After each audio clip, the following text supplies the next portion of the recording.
Mahigit 1.37 milyong Pilipino ang target makinabang sa refund program na ipinatutupad ngayon.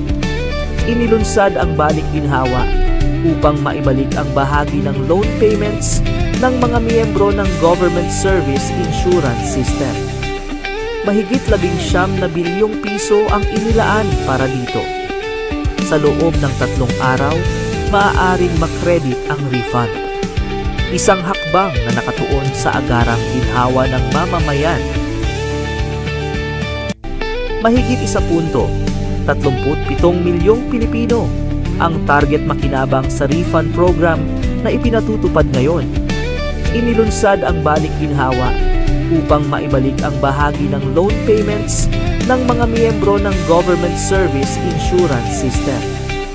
Mahigit 19 na bilyong piso ang inilaan para dito. Sa loob ng 3 araw, maaaring makredit ang refund. Isang hakbang na nakatuon sa agarang ginhawa ng mamamayan.